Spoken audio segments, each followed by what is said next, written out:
Baccalauréat 2020 midina ny lentan'ireo mpianatra.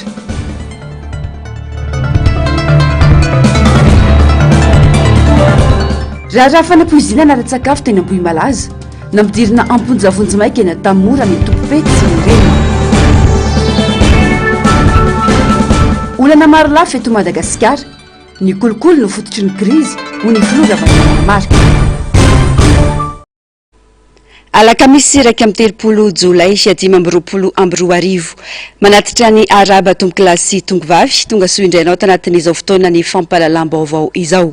Ampanajana sy ampitiavana no anasako anao anaraka ny antsipirim-baovao hatramin'ny farany. Vaovao makasika ny raharam-pirenena avy hatrany.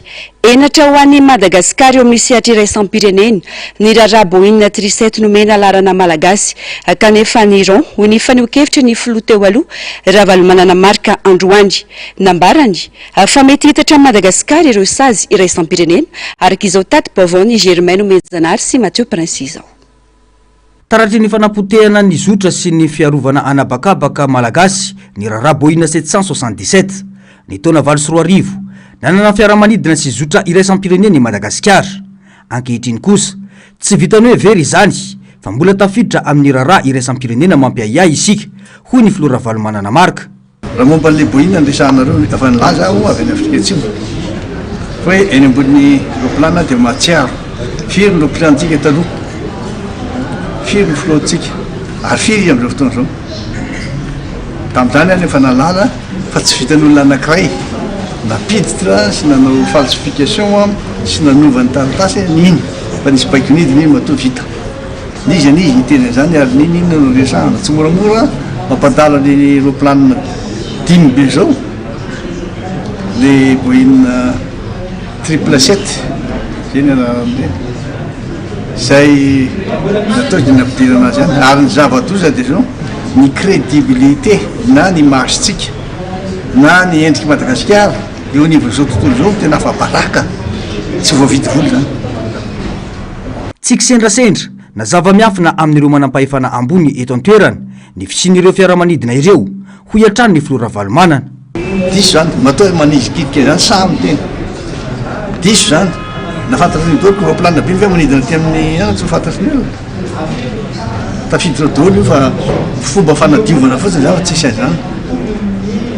Ary misy miresaka ary any hoe manao resaka kisikisiko indray na manao tilina any ambadimbadika any matoa amin'ny teny zany zao mahafantatra tsara zavatra misy.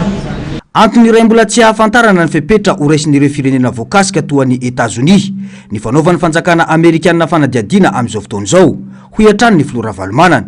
Mibaby enatra i Madagasikara eo anatrehan'izao tontolo izao ho hiatrany ny fanamafisana. Tsisy tsy ny antso sy ny lasa fa iny ny tizahatra ataonareo Madagasikara. Efa fantatrao fa firenena zay atao ankivo na zazina na bedy na zavatra tena mamoafady regny ary tsy tafiditra reny raha tsisy baiky faratapana tsy tafiditra satria ny président conseil d'administration ny Hermad taloha dia zany nanendry azy tao dia nanontaniako tao ny fombafomba rehetra momba ny ACM sy momba ny ministre zay mitantana azy satria nisy ministre koa tao taloha dia samy milaza daholo fa tsy vitan'olo reny mampiditra ny reneta. Le olona anankiray ministre nge manaraka le baiky fotsiny mbo namaly ary izy hoe tsy nanao an'io fa zay fotsiny resaka n'olo hafa barakitsika menatra tena menatra mihitsy hoe zao zavatra tao tena zao tontolo ary hitanareo tsara fa raha nahitanareo zareo izy zay namana sy tapaka avy any États-Unis dia nilaza tao mbola manao fanadihadiny zay manao investigation fa ho hitanay io ho fantatra io. Firenena iaransazy iraisam-pireneny Iran raha manameloka any Iran amin'ireo fiaramanidina ireo ireo firenena lehibe toa ny États-Unis sy ny vondrona Européanina dia mety hiantra amin'ny Madagasikara ihany koa ireo sazy ara-toekarena na ara-diplomatika ho ihany ny filoha valomanana nanamafy. Ny tena loza nge amin'izao fotoana izao ary tsy lazanareo ny anaran'olona ny antso aho omaly président mba resisa hoany aptain hoany fa aza sanctionné reny nivoaka Malagasy ka ao aza sanctionné azy fa nareo manao foana zavatra tsy fanao fady tadinareo tsara angamba any fa tamin'ny adiny Irak tamin'ny andron'ny Iraka zay nanaovan'ny firenena rehetra ankivy sy ady tam'izay anotondra de nahazo paikitsy avy any hoe nirahina daholo ny firenena rehetra rehefa minaga ny Nations Unies hoe miarakytsika de efa tapaka de tsy maintsy atao daholo ny tena aloha de sazy rehetra mianatra amitsika daholo hitako ny eo sazy mianatra aminareo fa tsy fantatra anareo ny sazy mianatra anareo de ny dévaluation vola tena mangidy mahitanao zao mahitanareo zao tena mafy amikotsy raha ohatra anao karaha ataontsika hoe 12 000 taloha 12 millions tamin'ny zany tsisy voalerantsy zany amin'ny fotoana miantso ireo tompona andraikitra i Marc Ravalomanana mba ampafantatra amin'ny vahoakany marina sy andray andraikitra iarovana ny anaran'ny firenena. Tsy azo divirana mantso izy fa isy fiantraikany ara-politika, toe-karena ary fifandraisana ivelany ity raharaha ity. Mitoy ny resabe sy ny fanontaniana tsy ahitam-balin'ny mazava manodidina ireo fiaramidina Boeing 10 nomena laharam-pamantarana malagasy kanefa lasan'ny Iran. Tsy mino ny solombavambahoaka Roland Ratsiraka fa hoe tsy fantatry ny filoham-pirenena ity raharaha ity hoy ny fanehoan-keviny. Mety hiteraka fiantraikany raha toe-karena goavana ho an'ny Madagasikara ity raharaha ity indrindra amin'ny fifandraisana amin'ny États-Unis sy ny tandrefana. Mbola Germaine Menjanary, Mathieu Prince-Atrany. Fifanarahana ara-barotra iraisana eo amin'ny États-Unis sy ireo firenena afrikanina vitsivitsy izay manome tombon-dainy amin'ny fanafarana vokatra ho an'ny Amerika tsy andaovana aba ny AGOA na ny African Growth and Opportunity Act. Nisy fotoana nakisaka tsy ho isan'ireo mpisitraka ny AGOA i Madagasikara noho ny olana ara-politika ny taona 2010 ary voaingana noho nahafahantsika ny verina tao anatin'ny listra. Raha iafara amin'ny fanameloana na fanasazina iraisam-pirenena ny raharaha Boeing 777 dia tsy ny mpitondra no isedra izany fa ny toe-karena manontolo sy ny vahoaka malagasy hoy Roland Ratsiraka. Tokony tsy amahevanina io raharaha io hoy ny fanamafisana. Dia mety tenin'ny Amerikanina hoe tsy afaka manohy ny AGOA tsony zay. De raha vao tsy mitohitry ny AGOA de fantatsika ny fiantraikan'izany ny olona miasa amina zone France zay mandefa entana any États-Unis lasa tsy afaka miasa. Dikan'izany maro bebetsaka zany ny olona tsy anasa eto amin'ny zone France eto Antananarivo. Ny fiantraikan'ny lalindalina noho ny resaka AGOA dia misy ihany koa raha ohatra ka lasa lavitra le izy fa io moa zany tsy fantatry hoe hatreto atrika vaovao eno malina satria nanontaniana ihany ny masovo Amerikanina dia mbola hoe tsisy vaovao hatreto hatramin'ny omaly alina fa ny vaovao hoe hitantsika amin'ny herinandro dia tsy fantatra fa hitantsika moa le filoham-pirenena Amerikanina olona azo lazaina hoe imprévisible amin'ny teny frantsay zany hoe zavatra ataony zany tsy voafaritra mialoha fa tonga dia tampotampoka izy maka fanapa-kevitra ka maka fanapa-kevitra loza izy dia mety tsy mahazo makany États-Unis koa tsika ohatran'ny firenena sasany azonareo zay donc zany be dia be ny zavatra mety hitranga. Re fotsiny fa misy olona voasambotra amin'ity raharaha ity fa tsy nisy fanambarana mazava avy amin'ny manam-pahefana milaza hoe iza no voasambotra taiza no samborana azy ireo ary inona marina no fifandraisany amin'ireo fiaramanidina ho hiatrany ity olom-boafidy ity. Voasambotra taiza iza le olona reo iza le fantatry le olona reo eto amin'ny tany sy ny firenena misy matoka fa tsy maintsy olona akaiky ny fitondrana ihany mahafantatra anazy zany rehetra zany fanadiadiana tokony mba fantatsika fa tsy hoe voasambotra fotsiny dia tsy hay hoe taiza hoe ahoana tsy hita be dia be le zavatra mbola hitako hoe matroka anatin'le izy mbola tsy mazava. Manamafy ny ahian'ny maro ary mampametra-panontaniana amin'ny mangarahara sy andraikitra amin'ny fitantanana ny raharam-panjakana izao fomba fiasan'ny fanjakana izao ho hiatrany ity solombavambahoaka ity.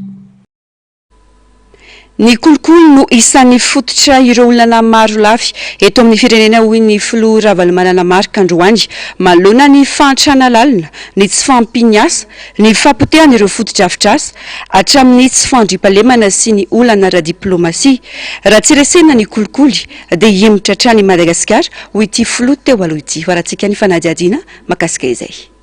Enina amby roapolo amin'ny zato ny isa azon'ny Madagasikara raha ny maridre famantarana ny kolikoly na ny indice de perception à la corruption navoaka ny Transparency International Initiative Madagasikara tamin'ny taona 2024. Laharana faharoa amby 70 amin'ireo firenena 20 no misy antsika. Midika izany fa anisan'ireo firenena tena atahorana amin'ny kolikoly Madagasikara. Ny antanatohatra sy ny sehatra rehetra dia anjakany ity fahalovany ity avokoa raha tsy teny afa-tsy ny fizarana tolotra sy ny fanampina sosialy amin'ny asam-panjakana, amin'ny teti-bolam-panjakana ary hatramin'ny fifitianana. Misy vola 100 miliara ariary tokony anatsarana ny fiainana malagasy kanefa tsy misy akony miariary eny ifotony. Ireo sekoly ohatra tsy manara-penitra, ireo tobim-pahasalamana tsy misy fitaovana, ireo lalana tapitra potika, ny rano fisotro madio tsy misy sy ny maro hafa. Mipotra indray ankehitriny ny raharaha Boina 777 very ny malagasy hoy ny Flora Valomanana izay nanamafy fa tsy misy afa-tsy ny fitondrana tsara tantana no lakile ny fanarenana any Madagasikara. So mba averika amina foana raha nasanga nana fampiana-pilarana momba ny kolikoly tena nazobe tena voakokodoly fa raha tsy mipetraka tsara ny bonne gouvernance ao anatin'izany ny aty kolikoly tsy mivery ary tsy manana volonté anao an'izany ny mpitondra tsy mivery Madagasikara. Raha olona mbola tsy samy misehosehatra samy manao famela-belarana momba ny ady amin'ny kolikoly ny tena marina zany ina tsondroreo io tena resako fa enao io ao anatiny miala izy. Raha ny fantatra dia ohatra faingo 13 isanjato monja amin'ny teti-bolam-panjakana no natokana ho an'ny ady amin'ny kolikoly. Tsy hanana asa ny tanora, tsy hisy vokatra ny teti-bola, tsy ilamina ny fiarahamonina satria efa simba ao anatin'ny ratsam-panjakana sy ny rafitra ny fahamarinana hoy hatrany Flora Valomanana marika. Mahakasika ny raharam-pirenena izay andry tsy afabela ny malagasy isan-kerinandro misy foana ny tranga mampitolagaga eto amin'ny firenena tsy hita teto amin'ny firenena tato anatin'ny 80 taona arabakteny tsy tataratra nefa ny tena fandraisana andraikitra entitra avy amin'ny mpitondra fanjakana malonjany fa miaina amin'ny vahaolana vonjy-tavanandro olana rapitantanana no misy eto hoy ny filoany antoko fima Serge Imbi Jovial Androany fanajajina. Mbola tsy tapitra ny raharaha tazomoka tany Ikongo, mipotra indray ny raharaha Ambohimalaza sy ny fahafatesana olona maro tany amin'ireo faritra maro toy ny tany Tomasina, Ambositra, Mahajanga ary Toliary. Ankehitriny mivoaka indray ny raharaha Boina 777 izay nampitondraina ny laharana malagasy. Tsy afabela fa neo tsy voavaha dia mipotra indray ny manaraka. Olana rahapitantanana no mahatonga ny zavamisy ary tsy fifehezana ny fitantanana ny raharam-panjakana sy ny raharam-pirenena izany. Hoy ny filohan'ny antoky ny fivoaran'ny malagasy na ny fima Imbe Serge Jovial. Fahitako azy dia tsy voafehy zay ny fahitako azy hoe tsy voafehy le administration le fomba fitantanana ny raharam-panjakana ankapobeny mihitsy zany no tsy voafehy ka izay mahatonga ny isam-batany ministera rehetra ohatra ahitantsika olana foana isan-kerinandro sy ny karazany satria samy manao saim-patany samy mandeha amin'ny lalana zay very ny famety tsy voamaîtriser tsika zany izay fitantanana resaka l'administration publique izay na any amin'ny lohany zany na hatrany ambany mihitsy ao angambany mametraka problème lehibe eo amin'ny fitantanana ny raharam-pirenena. Ny raharam-pirenena dia manome toromarika ny filoha sy ny filohan'ny gouvernement zany le matao premier ministre hitantanana ny administration sy ny karazany fa misy suivi ve misy fanarahana ny ambaratonga ny fampandehan-draharam-pirenena rehetra ve eo no mipetraka zay fampanina zay. Hitatsika zao tatoato ny fisian'ny Ambomalaza izay ihanytsika koa tsy hidirako laliny na ny fomba fitondrasana n'le zavatra mihitsy azy eo amin'ny ministeran'ny fahasalamana dia nisy ataoko hoe entre frango sosony zay faute lourde nitondrasana n'le zavatra satria atao daholo zao supposition rehetrarehetra zao hoe zao io hatrany amin'ny directeur rehetrarehetra azy ny directeur hitatsika natao interview tao amin'ny télévision vahiny anankiray dia nilaza hoe nitenenina amiko hoe fanapozinana io dia mijanona amin'izay fanapozinana tsy manao investigation satria zay efa fanapozinana dia fanapozinana tsy hoentina sérieux le fitondrasana amin'le raharam-panjakana. Hitatsika koa tamin'ity raharaha mikasika n'ity Boina ity izay fatatsika tsara fa manahirana Madagasikara amin'ny sedra resam-pirenena. Tsy misy famantarana ny olana sy ny vahaolana mety hitondrana vokatra soa sy maharitra ho an'ny firenena manoloana ireo olana mitranga hoy hatrany ny fanazavany. Ala olana kimaimaika no vahaolana aroso hoy hatrany ity mpanao politika ity. Hitatsika ihany koa mikasika an'le Boina 777 200 anaky 10 be zao nisy ve ny investigation sy ny due diligence natao amin'ilay société UDAN. Fomba ahoana nazahoana io Boina, société de 2 millions d'ariary de capital. Fomba ahoana nazahoana Boina, natao lezina ve taiza ny origine n'le Boina nazahoany aby. ACM nanome autorisation provisoire. Raha manome autorisation provisoire anao efa nisy ve ny check sy ny visite nataonao tamin'le boina anankidimy reo mba ahafahanao manamarina fa misy reo boina reo ary efa nisy le autorisation provisoire nomenao ve raha nanome anao visite technique any Kenya nisy ve ny accompagnement amin'izay nisy ve ny suivi amin'izay sa tsisy sanajano ohatrohatro ihany koa teny ihany koa ny ASM hoe rehefa tapitra le délit dia tsy nisy tsony ny suitiny satria tsy nanome suitiny le olona rehefa tsy nanome suitiny ve anao fa nanome autorisation provisoire dia tsy tokony tonga saina anao hoe ahoana ity autorisation provisoire nomeko ity tokony hiverina any amin'ilay société anao ohatra zany. Au courant ihany koa ve ny ministère, au courant ve ny primature, au courant ve ny présidence, zany rehetrarehetra zany mila fantarina amin'ny enquête madio mangarahara mba ahafahany vahoaka malagasy hoe mahafantatra ny marina.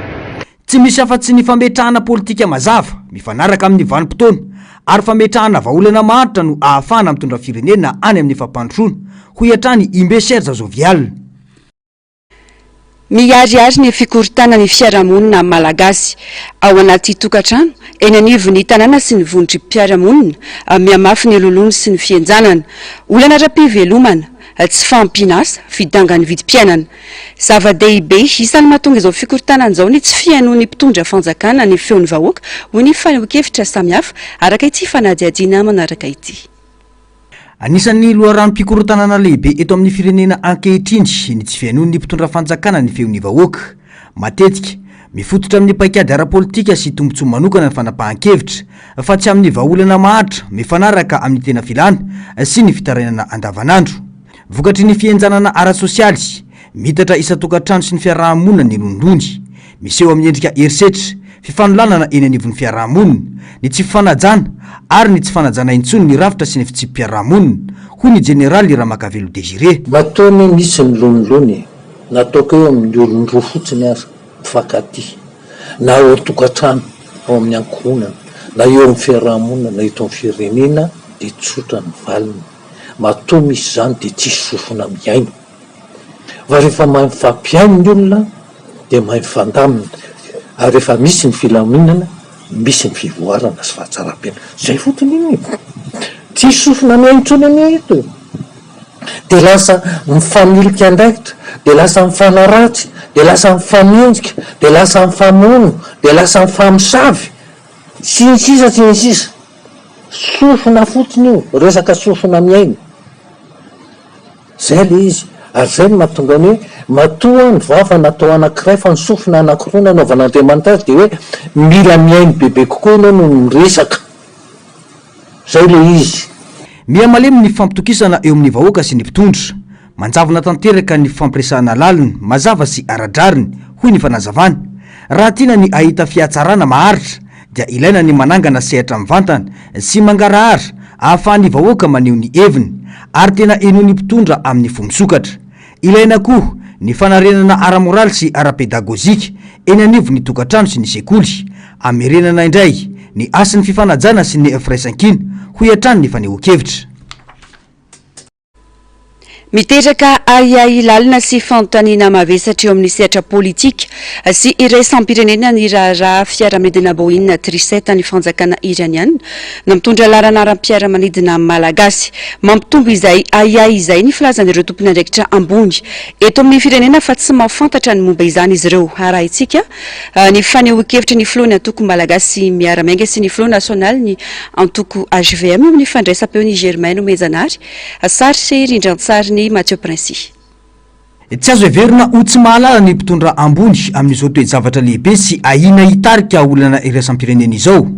Raha tsy nisy fanapahan-kevitra nanafoana ilay fahazahoan-dalana dia midika izany fa niraitsy kombakomba ny sasany ao anatin'ny fitondrana.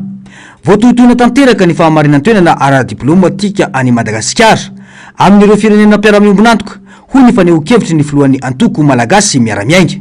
Zay mpanolotsaina bénévole moa no tany amin'ny androm-panjakana iray izy mpikarakara ny EM izy hitantsika amin'ny sary miaraka amin'ny tao amin'ny présidence tsy haiko zay ngamba misy dadarabe masobe tsy mahita ngambany dia tsy hitany zareo zany raha tsy efa misy olana amin'izao fotoana izao.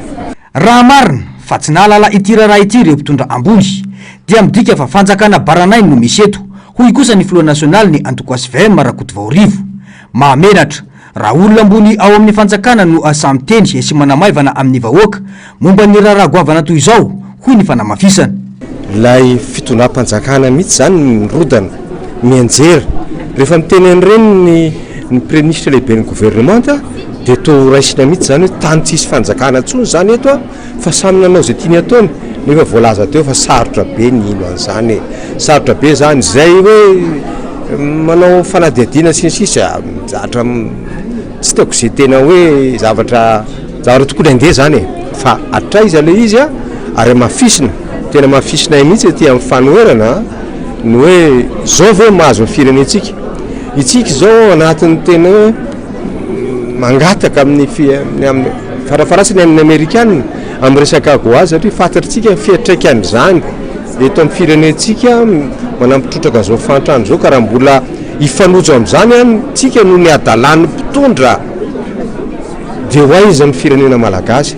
Tokony tsy afara amin'ny sazy hiantra amin'ny malagasy ny adalan'ireo mpitondra sy ny tompon'andraikitra fa tokony ireo tompon'andraikitra tamin'ny fanapahan-kevitra no saziny ireo no tomponantoka tamin'ny fanomezana miafina ireo fahazahon-dalana sy ny lahara-pahamantarana malagasy hoy ireto mpanao politika ireto. Pejiny toe-karena kosa indray maro amin'ireo mpisehatra ara-toe-karena no mitaraina fa tsy manana politika ara-toe-karena matotra i Madagasikara. Profon'izany ny fiamora ny toe-karena araka ireo taremarika mivoaka sy ny fantrana lalina iainana ankamaroany ny tokantrano malagasy. Ho an'ny filohany Antoko Fima dia mitaky fahaizana sy fiomanana ny fitantanana ny firenena mba hisorohana ireo olana ara-toe-karena tahaka izao. Fanadihadiana eo amin'ny sary sy rindran-tsary ny Mathieu Prince. Zavatra roa no mila ananana rehefa mitondra firenena, vision sy programa n'asa. Programa n'asa mifanaraka amin'ny filan'ny vahoaka sy ny firenena, fa tsy programa n'asa natao ambony latabatra fotsiny ihany. Tsy manana jery lavitra eo amin'ny politika ara-toe-karena isika, no tsy manana fandaharan'asa mifanaraka amin'ny filan'ny vahoaka, hoy ny mpanao politika Imbe Serge Jovial. Tsy manana vision politique isika, politique économique itondrasana le firenena. Rehefa tsisy vision politique économique zay dia tsy afaka manao vision à long terme ny entreprise, ny société, ny orinasa sy ny reny. Averiko indray fa ny orinasa no manao création de richesse fa tsy ny fanjakana. Fa ny fanjakana mametraka n'le politique économique marina, mahitsy ary mahatakadavitra ho an'ny fampandrosoana n'le firenena. Taninareo mikasika lany vary aza misongotra na ohatrany satria normal satria ny antony tsy nametraka fototra isika amin'le filana amin'le firenena.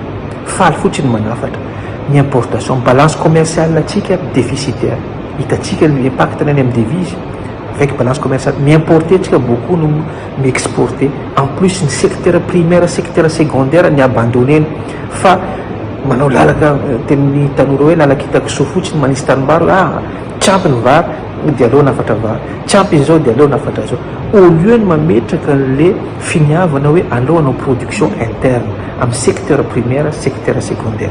Zay aloha ny voalohany indrindra tiako tenenina amin'izay. Zay vision zay mila lanatsika, mila mahafantatra ihany koa tsika inona ny important ary inona ny urgent amin'ny firenena. Zay no mitondra firenena ary mametraka le programme économique à court, moyen, à long terme. Mametraka fototra ianao, mametraka zavatra olovainy taranaka faramandimy ianao amin'ny fanaovana le politique économique. Fitambaran'ireo fepetra raisy ny fanjakana ho fanatsarana ny toe-karena, ny politika ara-toe-karena. Ao anatin'izany ohatra, ny fampitombona ny ari-karena, ny fifehezana ny vidim-piainana, ny famoronana asa sy ny maro hafa. Voabango ao ny politika ara-bola, politika teti-bola, politika industrialy sy sosialy, ho iatrany ny fanazavana. Raimaso ara-pitsarana miandry ny fitsarana amin'ny 12 Aogositra ho avy izao. I Eliara Bevahiny sy ireo namany Dimla ao anatin'ny fikambanana mazoto tsy mankasitraka ny fitrandrana basy toliara raha ny fampitam-baovao nataony. Mitady ny fomba amoronana dosie ho an'ireo olona tsy mitovy hevitra amin'ny fanjakana hoy Rabevahiny Elia. Tsy azo tazany potsiny ny loza mitatao izy ka nanamafisa ny fijoroany anohitra ny tetikasa basy toliara. Fanampanazavana eo amin'ny sariny ny Artanjona. Midika fanoerana ny fanjakana ny fanoerana tetikasa panjakana hoy ny fitsarana tao toliara rehefa nakambavana ireo olona enina avy amin'ny fikambanana mazoto sy maskoro no sambory ny mpitandro filamenana sy fikambanana voromahery tao amin'ny fokotany benetsy ny 7 Jolay lasa teo. Omaly alina tamin'ny 7 Tanoany no niakatra tao amin'ny fitsarana toliara ity raha ity raha namara ny filohany otrikavo. ny fototra tanteraka tamin'ny fanoerany tetetikasa ny fakanambava hoy ny fanazavany. Manazava moa zany ny fitsarana zay nandray anay hoe tetikasa fanjakana lay base toliara ka ny fanoerana ny base toliara de midika fanoerana ny fanjakana amizay lafin'izay zany ny fanontaniana fotsiny moa zany zay mipetraka hoa sy ho an'ny hafa koa zay mety mavaly de ny hoe misy base juridika ve ahafahana miresaky zany hoe rehefa manohatra ny base toliara de manohatra fanjakana. Tsy de tena mahafelalana loatra fakatro hoe misy an'izany hoe any amin'ny code pénal atsika raha misy article firy fa ny tena mety tsy maharaka angamba ao anatin'le rara de zay zany le izy de ny avy teo moa zany nodikodina teo le fanontaniana de akoatrany hoe misy fanontaniana anankiray koa misy zavatra natao tany Ankelimaliana tamin'ny 21 juillet zay mariako aloha fa 21 juillet zany eto Toliara fa tamin'ny talata vao nidina tany Benetsy de zay daholo nanontaniananay lafa no manao événement de zay indray nipetrahan'le fanontaniana. Famatsiana vola ireo mpiasa ny Driramano no fitokonana ao ambadiky ny fitokonana ny mpianatra Maninday vesatra nampiangana ny Eliara be vahiny tany amin'ny gendarmerie-pirenena ireo miariary ary mitady fomba amoronana dossier ao an'ireo olona tsy mitovy hevitra amin'ny fanjakana hoy ny tenany. Every koa fa na de mamoron-javatra sahala am'izany ary tsy aloha hoe mba atao d'une façon intelligent ihany zany le izy fa hita hoe tena miariary loatra ilay famoronana dossier zany sahala am'izany. Sahirana zany ilay fitondram-panjakana mamorony vesatra hiampangana ny tena ao anatin'le izy fa ny ady amafisy teto tsy mahafantatra ny fisiny ny hetsika na fifandraisana amin'ny mpianatra Maninday koa ary tsy ambadiky mihitsy zany hoe famatsim-bola ny mpiasan'ny Jirama hanao hetsika zany fa ny position anay mahakasika ny hoe contre ny privatisation iny de mazava amretrarehetra ary tsy emoranay. Sarotro ny tazapotsiny loza mitatao any vahoaka malagasy indrindra ny faritany Toliara amin'ny fanaovana tetikasa base Toliara hoe Eliara be vahiny nilazany tsy emotra amin'ny fanoeran'izany ny tenany raha ny fanamafisany. Ny tsy fitovy-kevitra amina tany heverina hoe demokratika zavatra tsy maintsy misy zany. Rehefa misy ny momba ny base Toliara de hoe tsy maintsy misy ihany koa ny manohatra ny base Toliara. Zay zany le izy ny fomba fanoerana sy ny fomba toko hoe fanohanana angamba ny samy manany azy fa hoa amin'ny mahafilohan'ny otrikafo amin'ny mazanaky ny faritra atsimo andrefana sy ny commune Ankelimalinika sarotra amiko no hijery zany ny atao hoe loza mitatao ho an'ny tanindrazako zany efa fitotra ao anatin'izay ny base Toliara dikan'izay tsy emotra ny amin'izay lafin'izay mihitsy zany aloha raha ny tenako manokana na io ary ny fiandrasana izay raha-pitsarana zay zany fa hoe tsy eloka no miaro ny tanindrazana ary raha mbola misy koa endriky fanjanahana zany amin'ny endriny vaovao eto Madagasikara de tsy maintsy mijoro ny otrikafo zany manohatra an'izay. Amin'ny faharoa folo aogositra 2024 avy zao no ivoaka ny didim-pitsarana ireo mpitarika ny fikambanana manohitra ny tetikasa base Toliara ka isan'izany Eliara be vahiny. Araha imaso ara-pitsarana tsy mahazo mivoaka ny faritany Toliara ny tenany sy ireo mpitarika fikambanana niaraka taminy. Andrasana ny tohiny. Nambidizina ampoly zavonjimaika taoriny fahavitany fanadiadiana azy teny amin'ny fitsarana ho malialy ny fenoasiny. Tompony tsingeritaona nafatesan'olona 2 teny Ambohimalaza miaraka tamin'ny reniny. Olona 5 zany zao no ndoboka ampoly zavonjimaika tamin'ny tsiraray ity. Mbola itony fanadiadiana ho ny fanazavany itony Pampanolalana mialohany anaovana ny fitsarana eo anatrehany fitsarana Ajeloka Bevava. Aorin'izay vao fantatra ny sazy ho azon'ireo vory sy voapanga rehetra nanamafiny itony Pampanolalana fatao amin'ny Pahibe Maso ny fitsarana ireo olona rehetra voakasika amin'ny ity raha ity. Fanampanazavana. Rehefa tsy nazombavana ndritra ny fotoana naharitra avita fanadiadiana tamin'ny Kaomaly teny amin'ny fitsarana Fenoasina sy ny reniny. Izy ireo izay tompon'antoka tamin'ny fanasana olona maro ka notoriny ireo fianakaviana namoy havana tamin'ny raharaha fanapoizinana ara-tsakafo teny Ambohimalaza ny 14 Jona lasa teo. Tamin'ny 7 alina tanoany no vita fanadiadiana azy mianaka.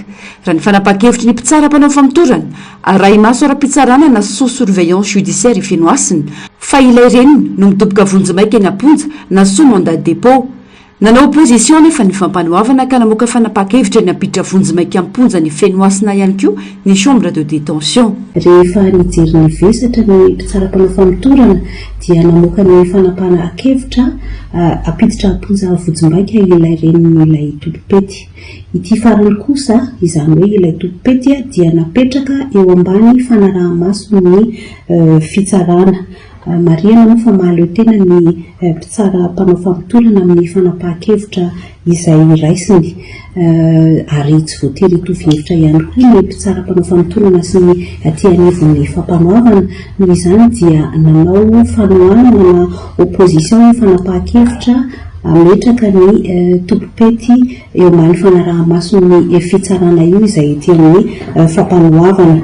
Nalefanay teo anatrehan'ny chambre de détention izany fanohanana nataona izany ka namoaka didiny teo anivon'ny chambre de détention ho famonjana ilay tompopety. Arak'izany zany dia nampidirina amponja vonjimaiky mandrapatonga fotoam-pitsarana azy ireo na ilay tompopety na ny reniny.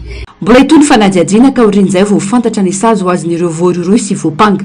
Nanamafy ny tony mpampano lalàna fa batao amin'ny babymaso ny fitsarana ireo olona rehetra voakasika amin'ity raharaha ity.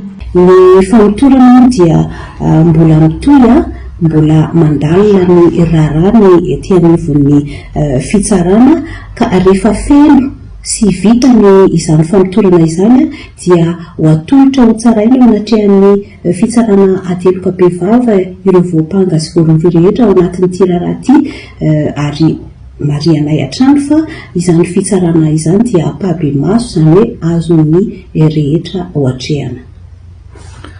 Atreto olona 5 samy vehivavy avokoa no nidoboka ponja vonjimaiky no ity raharaha fanapoizinana ara-tsakafo namoizana ainao na 2 amin'ny telopolo ity. Evitra amin'ireo mpiavana raha voalaza fa mpimaso kosa ny iray. Mbola tsy nisy fanamelohana azy 5 mirahavavy atreto andrasana ny toy ny raharaha. Vavao ny fampianarana kosa indray vitandroan'ny fitsarana ireo antotan-taratasy mpanadinana baccalauréat teto Madagasikara. Saingy ny zavatra ny baribary teo amin'ireo mpitsara nidina ny lenta nena ny fahaiza-misaina sy ny fahalalahana ankapobeny. Raha ny taranja literatiora no jerena manokana dia mibaribary fa tsy ampy intsony ny fahaiza-mandinika sy ny famakafakanana ty lahatsoratra. Na misy aza zara raha mahay mamaky sady mamaly fanontaniana raka ny tokony ho izy hoy ny fanazavana nataona mpitsara fanadinana iray androany raha sentrany Germaine Menjanary sy Tahirinena. Ny taranja literatiora izay sady loharan'ny fahafahana misaina sy ny fahaizana mandanjalanja amin'ny fiteny sy ny kolotsaina dia anisany ahitana fitotonganana mazava. Maro amin'ireo mpianatra no tsy mahavita mamaky sy mandana lahatsoratra amin'ny fomba antonona sy ambaratonga, tsy mahazo ny hevitra lehibe na ny firafitry ny lahatsoratra. Mampiseho izany fa miamanjavona ny fahaizana mamaky sy mandinika izay fototry ny fahaizana amin'ny ankapobeny. Nidina tanteraka ny lentan'ny fahaizan'ireo mpianatra hoy ny fanazavana mpitsara fanadinana iray androany. Eo ampamarana anazy zay zao androany zany io nitapitra normalement de tsy hoe normalement fa zay mihitsy moa zany de miandry ny délibération tsika. Le izy miankina amin'le série ndraisiny zareo. En général zany izy rehefa purement littéraire de tsara ihany le noten'le ankizy amin'le matière de spécialité any fa le any amin'le série somary manalasala hoe sady tsy de littéraire no tsy de scientifique no tsapa zany ho an'ny matière any manokana aloha hoe latsaka kely le note sy le niveau. Le izy matière littéraire zany amin'ny ankapobeny aloha sarotra amin'ny ankizy raha ny fahitana anazy. Anisan'ny olana lehibe indrindra hita amin'ny tiandiany ity ny fisian'ireo mpianatra tsy mbola any amin'ny kilasy famaranana nefa efa mandray anjara amin'ny fanadinana baka. Raha heverina dia dingana manamarika ny fiafarany sekoly ambony sy ny lalana mankany amin'ny fianarana ambony izany ho hatrany ny fanehon-kevitra. Ny ankizy zao efa lasa be lalao be amin'le resaka teknôlôjia de eo ihany koa ny fahitanay anazy hoe zany amin'ny ankapobeny le ankizy mitifitra ny tena lasa be de be zareo de mety hoe tsy amin'le niveau tokony analan'le fanadinana. Tsy classe de terminale izy fa classe de première ohatra na seconde de mitifitra fotsiny izy de nefa misy bagage tsy ananany de zay ny tena hoe olana goavana be. Tsy manana torolalana sy fanabeazana manokana amin'ny fandanjana ny teknôlôjia sy ny fianarana ny ankamaroan'ireo mpianatra ka lasa entin'ny rivotra izy ireo. tokony ho fitaovana entina manampy amin'ny fahazahoana fahalalana ny teknôlôjia fa tsy ho lasa fandrika entina manimba ny fifatohan-tsaina sy ny fahavononana ara-tsaina. Pejin'ny finoana kosa indray isa nivoaka tamin'ny fanginany ny filohan'ny FJKM manoloana ny resabe amin'izao fotoana izao makasika ny fatongavana sy ny mety ho fiara-miasa amin'ny UCC na ny United Church of Canada na itsy ary entitra ny filohan'ny FJKM nilaza fa tsy marina ny filazana fa miara-miasa amin'ny UCC ny FJKM tsy miova amin'ny fotokeviny ny fiangonana Jesosy Kristy eto Madagasikara nampikambana feno amin'ny vondrom-piangonana maneran-tany izay misy ny UCC tsy mbola nisy fiara-miasa tapaka eo amin'ny rotonta ary na isy azy izany dia ny synode lehibe no manapaka azy. Fanadihadiana amin'ny sariny ny Artanjona. Niteraka resabe sy faneho-kevitra maty eto amintsika ny mahakasika ny fandraisan'ny FJKM ny solotena ny fiangonana UCC na ny United Church of Canada teto Madagasikara. Mivony resaka fiara-miasa tsy mazava eo amin'ny fiangonana UCC izay manaiky ny fanambadiana ireo olona mitovy fananana sy ny FJKM.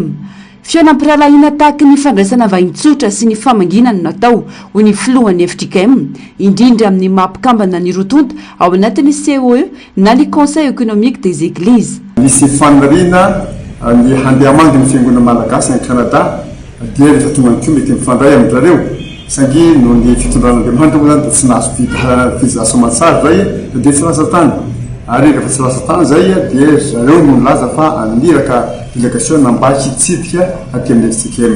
Ny fiona natao teto Madagasikara dia fiona piralahina tahaka ny famangin'ny mpamangy rehetra zay raisina amin'ny mahavahiny azy. Tsika malagasy olona mandray vahiny rahateo, tsika kristiana masoto mandray vahiny dia fifandraisa piralahina tsotra tahaka ny famangina rehetra ihany no natao satria manana zohy famangy ny kristiana indrindra dia mpikambana anankiray miaraka amintsika anatin'ny COE Conseil économique des églises ny vahiny zay namangy teto amintsika. Izay dia mahazo matoky tsara tsika fa mijoro tsara ny fiangonana. Na itsy ary entitra ny filohan'ny FJKM nanamafy fa tsy misy ny fiara-miasa ny rotonta. Ny synode lehibe ihany koa no manapaka amin'izay mety ho fiara-miasa amin'ny fiangonana hafa na tsy. Mbola tsy anisan'ireo ladinika tanterana amin'ny synode lehibe ataon'ny Fort Dauphin rahateo izany raha misy ho ny fanazavana. Zao zany sady ramafisina ambava no natao an-tsoratra ny amin'ny hoe ny fiara-miasa atao anatin'ny FJKM dia ny synode lehibe ihany no manapa-kevitra ny amin'izany. Izay zany ny soratra natao ny amin'ny hoe raha misy fiara-miasa tiana atao dia synode lehibe ihany no manapaka an'izany atao anatin'ny FJKM. Dia ny amin'ny resaky ty manokana zany dia tiako ny manambara fa tsy anisan'ny lahadinika zay nitapahany mpiandraikitra foibe hoentina amin'ity synode lehibe tio. Izany hoe mahazo milamina tsara ny vahoakan'Andriamanitra rehetra fa tsy misy fiara-miasa ataontsika amin'ireo zao. Zay ny fanapandrena tsoratra mihitsy nanaovana izy hoe tsy misy fiara-miasa raha misy fanapahan-kevitra ny synode ary ny mpiandraikitra foibe nanomana an'ity synode lehibe faharoapolo ity dia tsy mbola napitro anatin'ny lahadinika ny andrany fiara-miasa zany. Raha ohatra zany misy fiheverana andrany fiara-miasa zany dia ho ny synode lehibe fa raiky amby roapolo any amin'ny sivy amby roapolo amby roarivo no mety hidiran'izany raha ampidiriny zay mpiro foibe manaraka eo ny amin'izany fiara-miasa zany. Mitazona ny fotokeviny FJKM tsy manaiky ny fiarahan'olona mitovy fananahana ary tsy anaiky fiara-miasa amin'ny fiangonana manaiky izany ho ny fanamafisana. Mazava tsara ny fotokevitra FJKM na ny fotodralana na fanapahan-kevitra ny synode am-pinoana zay efa natao ka tazonitsika mafy zany. Mahazo matoky ny vahoaka kristiana FJKM rehetra fa tazonitsika izany fotokevitra izany. Ny fiangonana io ny UCC zany dia malaza hoe manohana zany na manaiky an'izany.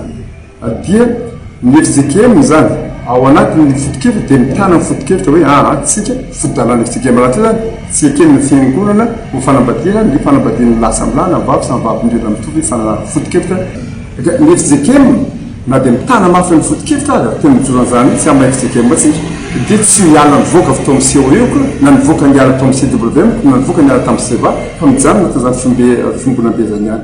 Tsy marina araka izany filazana fa miara-miasa amin'ny UCC ny FJKM na samby kambana ao anatin'ny vondrom-piangonana maneran-tany azy. Ny fifanaovan-tsony natao dia ny hoe tsy misy fiara-miasa azo atao amin'izy ireo raha tsy ny synode lehibe ihany manapaka izany na maniry ara-asa amin'ny FJKM azy ny UCC ho ny filohan'ny FJKM. Lafombavao hafa tanteraka kosa indray vehivavy malagasy 20 eo misy hatramin'ny politika no mandray anjara amin'ny andiany fahatelo amin'ny fandaran'asa politika ho an'ny vehivavy sy ny tanora izay natomboka tamin'ity andro natokana ho an'ny vehivavy africaine na ny GFIT. Ny initiative des élites sociales africaines na ny ESA no mitarika ny fandaran'asa ary ny antso ny fanjakana malagasy mba ankatoa sy ampiatra ny fifanarahany Maputo. Amin'ny ankapobeny sy dia mbola ambany tapandraisana anjarany vehivavy eo amin'ny sehatra ny politika aty Afrika sy eto Madagasikara. Germaine Mejanary, Mathieu Princy. Sata afrikana momba ny zon'olombelona sy ny zon'ny vehivavy aty Afrika ny fifanarahany Maputo izay lalàna iraisam-pirenena nankatoavy ny vondrona afrikana tamin'ny taona 2010 tany Maputo, Mozambique. Natao iantoka sy ampiroborobo ny zon'ny vehivavy sy ny tovavy aty Afrika ity fifanarahana ity, indrindra eo amin'ny lafiny fahasalamana, ny fananana, ny erisetra mifototra amin'ny mahalana mahavavy ary ny fandraisana anjara eo amin'ny lafiny politika sy toe-karena. Nanao antsoavo amin'ny fanjakana malagasy ireo parlementaire ny initiative des élites sociales africaines na ny ESA mba irosona amin'ny fanekena official ny accord de Maputo. Nilaza ny mpitarika ny fikambanana fa zava-dehibe ny fandraisana anjara feno ataon'ny Madagasikara amin'ity fifanarahana ity ho mariky ny fanajana sy ny fiarovana ny zon'ny vehivavy malagasy. Mbola tsy voarakitra ao anatin'ireo firenena nanaiky ara-panjakana ny fifanarahany Maputo manko i Madagasikara. Izany fanekena izany dia mitako fepetra sy politika mazava anatsarana ny fiainan'ny vehivavy eto amintsika, hoy ny fanazavana. Un appel très fort à l'endroit du président de la République et du Parlement malgache pour la ratification du protocole de Maputo. Je pense que si on atteint cet objectif-là, et surtout que le président Rajoel est actuellement président en exercice de la SADC, du moins ce le sera très bientôt, ce sera un signal très fort dans l'espace d'abord de la SADC et le retentissement sera très important à travers le continent africain. Étant entendu qu'aujourd'hui il n'y a que 2 pays, comme l'a rappelé la présidente de la caucus tout à l'heure, qui n'ont pas encore ratifié ce protocole-là.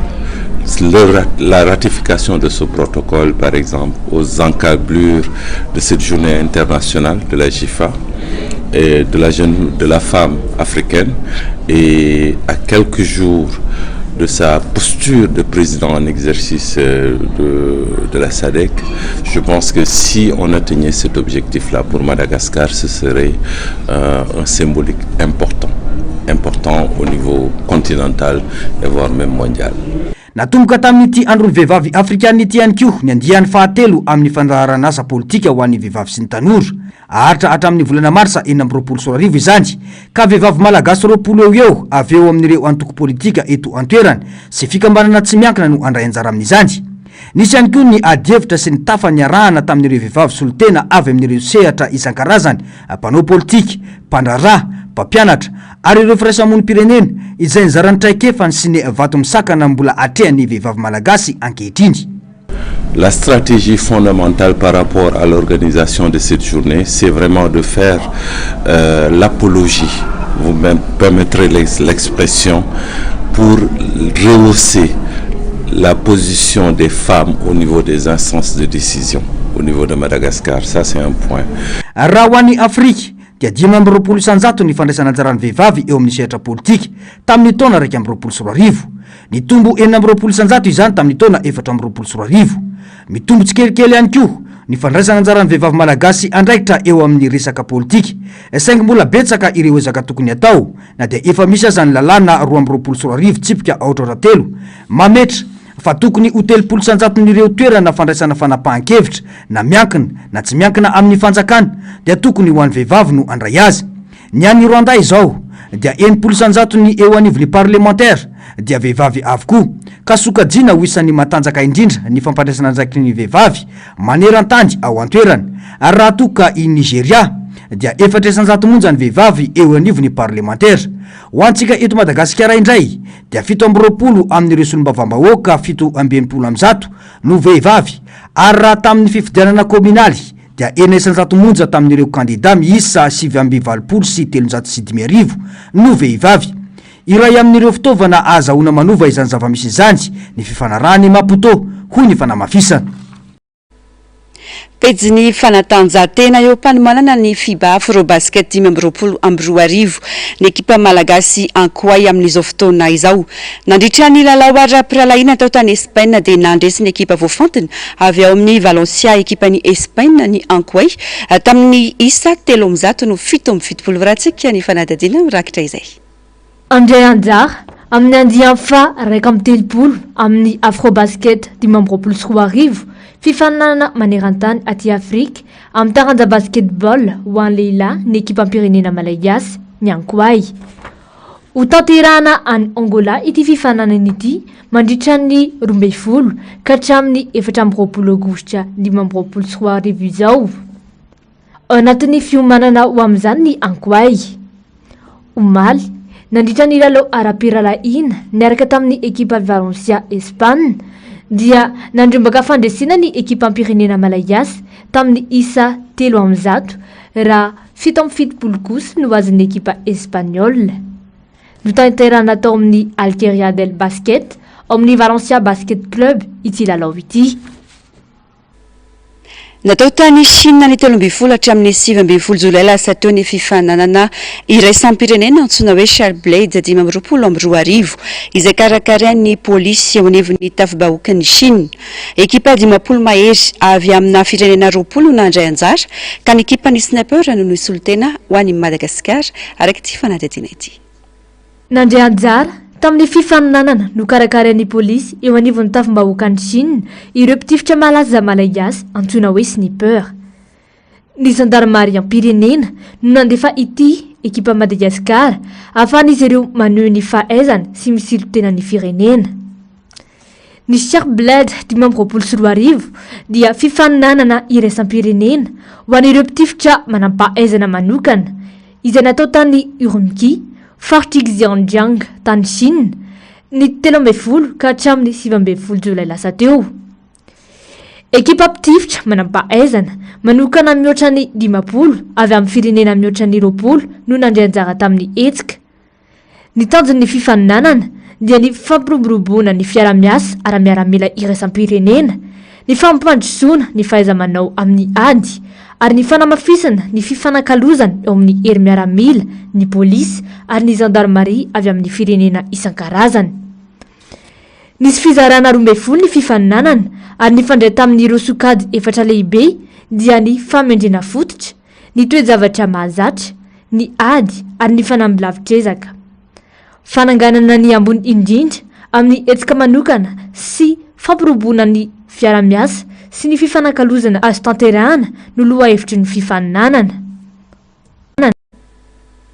Maresaka avy any ivelany olona efapono lavon'ny fanafian'ny tafika israeliana tao am-piandrasana ireo fanampiana ara-tsakafo tany avaratry Gaza omaly. Manano sarotra ny fakany ireo mponina sy fahazon'izy ireo sakafo ao Gaza izay miana mosary mahery vaika. Mitarika fifandonana eo amin'ireo vahoaka ireo fanampiana alatsaka amin'ny elonaina avy any anabakabaka ka angatany ireo fikambanana tsy miankina iraisam-pirenena ny famelan'ny Israely tanteraka ireo kamion mpitondra fanampiana hiditra ankalalana. Fanampanazavana.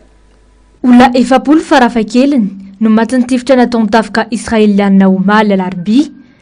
Ny ankamaroany dia olona niandry fanampiana tany avaratry Gaza. Araka ny taritry ny firenena mikamana dia atahorana ny mosary mahery vaika any an-toerana. Mampitarina ny mponina Gaza no ity zava-misy. Miatra manana ny fakana ireo sakafo. Misy ireo miverina miaraka amin'ny gony misy lafarinina eny antsorona. Misy koa nefa ireo miverina miaraka amin'ny ratra no nitifitra nadaraka bomba. Araka ny fanambaran'ny fiarovana sivily palestiniana mantsy dia nitifitra ireo mponina izay niandry ny fizarana fanampiana ara-tsakafo ny miaramila israeliana. Hatreto, mbola tsy naneho hevitra momba izany ny fitondrana israeliana. Nanomboka tamin'ny alahady, niverina ny fanipazana fanampiana avy any anabakabaka ho an'ny mponina ao Gaza. Fanampiana avy amin'ny Jordanie sy Emirats Arabes Unis izy io. Nanohy izany ny Royaume-Uni ny talata ary nanomboka amin'ny zoma ho avy izao dia andray anjara amin'izany ny Frantsa. Mitaraina ny mponina ao Gaza fa toy ny fanambaniana sy fanalambaraka azy ireo ny fifanenjana sakafo latsaka ary mitarika fifandonana sy fifamonana izany. Noho ny amaroan'ny vahoaka miady sakafo dia mifangaro fasika ireo sakafo raha ny fanambarana ny mpianakaviana iray. na dia nanomboka namelika amin'ny vidividy hiditra ao Gaza indray azy Israely dia mbola tsy ho ampy ihany komponiny izany. Hoy ireo fikambanana tsy miankina izay mitaky fanokafana tanteraka ny sistany azahoan'ireo fiarabe mpitondra fanampiana miditra ankalalana. Miamafy ny etsim-panoerana ny Ukraina manoloana ny lalàna vaovao izay veriny maro famanotona ny fahaleovantena ny rafitra miady amin'ny kolikoly. Nahitana fanokevitra mivantana avy amin'ny vahoaka sy fitsikarana entitra avy amin'ny vondrona Europeanina. Nitarika ny filoha Zelensky anaiky hijery ilay lalàna nitsindry avy amin'ny vahoaka ity etsika ity. Varatsika ny fanadihadiana.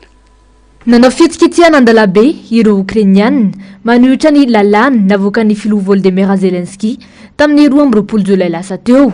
Tokony hofoanana tanteraka ity lalàna vaovao ity, hoy ireo mpanao fihetsiketsehana satria nametraka mivantana eo ambanin'ny fifehezan'ny filoha Ukrainiana ny sampandray ara-pirenena miady amin'ny kolikoly NABU sy ny fitsarana manokana miady amin'ny kolikoly SAP.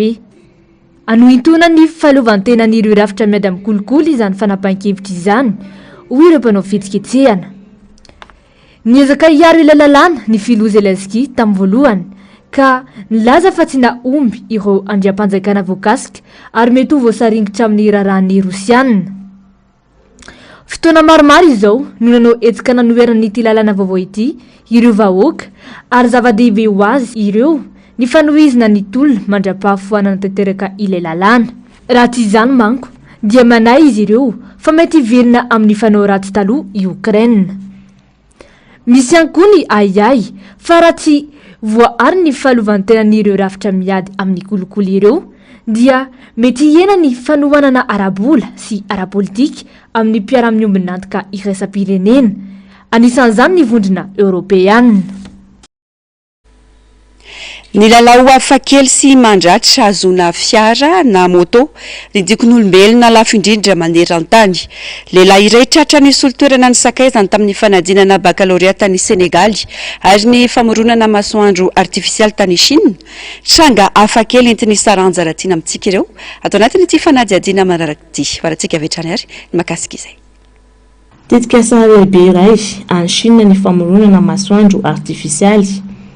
Ny Experimental Adventist Superconducting Tokamak na EAST miorina ho efe any amin'ny faritry Anhui no tompomaky amin'ity tetikasa ity. Zato tapitrisa degré Celsius no hafanana tratran'ity masoandro artifisialy, izany hoe avo fito eny ny hafanana raha mitaha amin'ny masoandro tena izy.